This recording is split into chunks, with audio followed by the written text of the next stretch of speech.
Last video में protein के बारे में बात कर रहे थे और उसमें हमने प्रोटीन के जनरल इंट्रोडक्शन के बारे में बात की थी और प्रोटीन के बिल्डिंग ब्लॉक्स अमाइनो एसिड को डिटेल से डिस्कस किया था। आज के इस लेक्चर में हम प्रोटीन के स्ट्रक्चर के बारे में बात करेंगे। Structure of protein.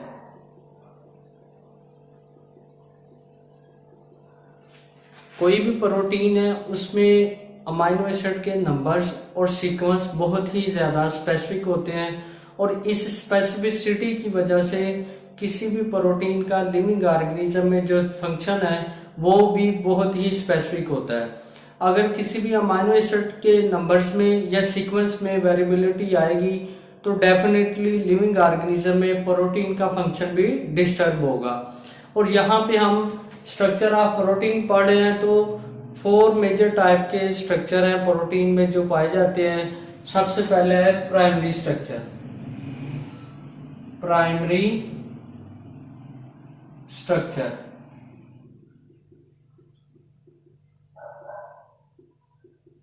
Primary structure में क्या होता है कि जो अमाइनो एसिड की पॉलीपेप्टाइड चेन होती हैं प्रोटीन में वो फ्लैट शेप में पाई जाती हैं। पॉलीपेप्टाइड चेन्स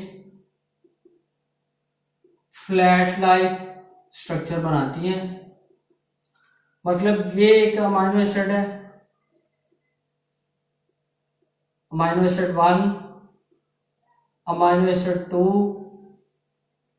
अमाइनो एसिड 3, इस तरह का एक फ्लैट शेप या स्ट्रेट चेन बनाती हैं प्राइमरी स्ट्रक्चर में। और इसमें जो नंबर ऑफ अमाइनो एसिड है या सीक्वेंस ऑफ अमाइनो एसिड है बहुत ही ज्यादा स्पेसिफिक होती है। और प्राइमरी स्ट्रक्चर में एक एफ सेंगर एक साइंटिस्ट था जिसने प्रोटीन में अमाइनो एसिड की सीक्वेंस को फाइंड आउट किया था। अमाइनो एसिड सीक्वेंस को डिस्कवर किया था और उसने बताया था कि इंसुलिन एक प्रोटीन है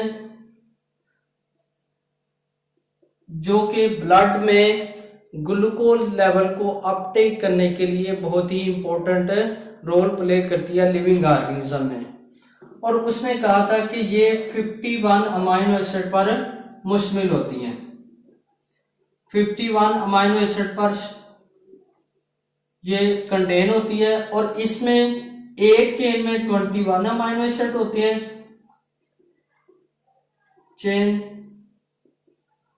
और इसकी दूसरी चेन में 30 अमाइनो एसिड पाए जाते हैं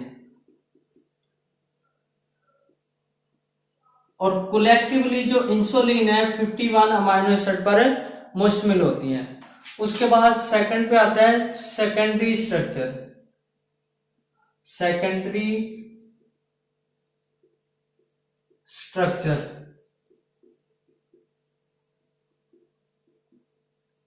सेकेंडरी स्ट्रक्चर में क्या होता है कि जो पॉलीपेप्टाइड चेन्स हैं अमाइनो एसिड की प्रोटीन में वो बेंड होती हैं, फोल्ड होती हैं और हेलिक्स लाइक स्ट्रक्चर बनाती हैं।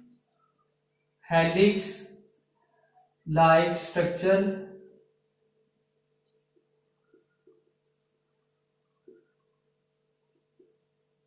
Through bending of polypeptide chains, bends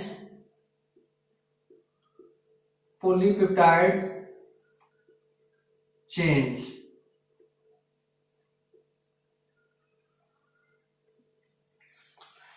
और ये हेलिक्स लाइक स्ट्रक्चर में बहुत ही ज्यादा रेगुलर कन्फिगरेशन पाई जाती है। यहाँ रेगुलर स्ट्रक्चर होता है इसका। और कॉमनली जो सेकेंडरी स्ट्रक्चर में अल्फा हेलिक्स जो है उसमें कॉमनली सेकेंडरी स्ट्रक्चर पाया जाता है प्रोटीन का और ये स्पाइरल फॉर्मेशन इसमें होती है।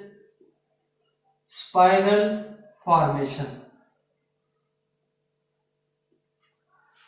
और ये अल्फा हेलिक्स स्ट्रक्चर में जो एक टर्न होता है उसमें 3.6 अमाइनो एसिड शामिल होते हैं।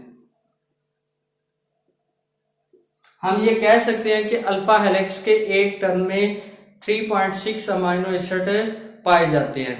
उसके बाद थर्ड पे आता है tertiary structure. Tertiary structure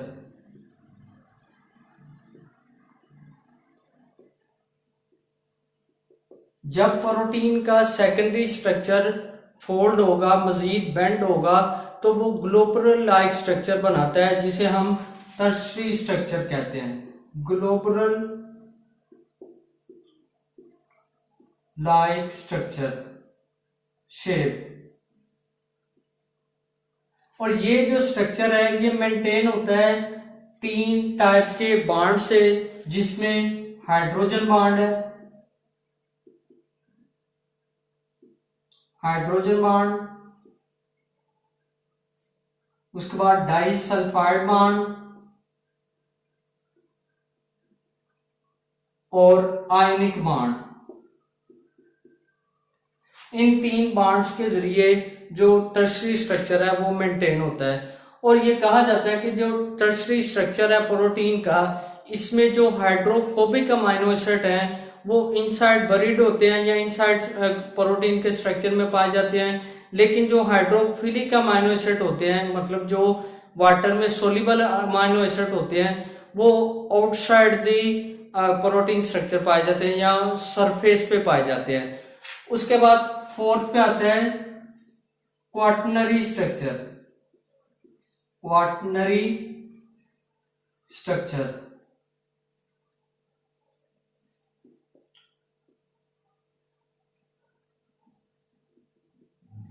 quaternary structure में क्या होता है कि जो पॉलीपेप्टाइड की चेन्स हैं वो इरेगुलर फॉर्म में बेंड होती है, फोल्ड्स होती हैं, एग्रीगेट्स होती हैं, और वो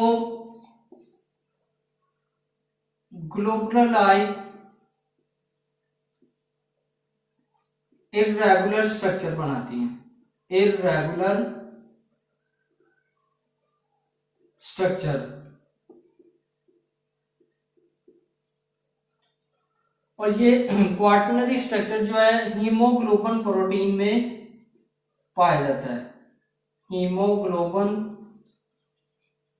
प्रोटीन।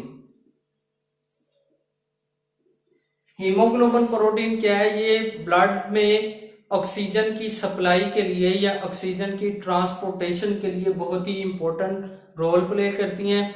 और उसके बाद हीमोग्लोबिन प्रोटीन के बारे में कहा जाता है कि इसमें 574 अमाइनो एसिड पाए जाते हैं। और इस स्ट्रक्चर में, हीमोग्लोबिन के स्ट्रक्चर में 2 चेन पाई जाती हैं, एक है बीटा चेन और दूसरी है अल्फा चेन।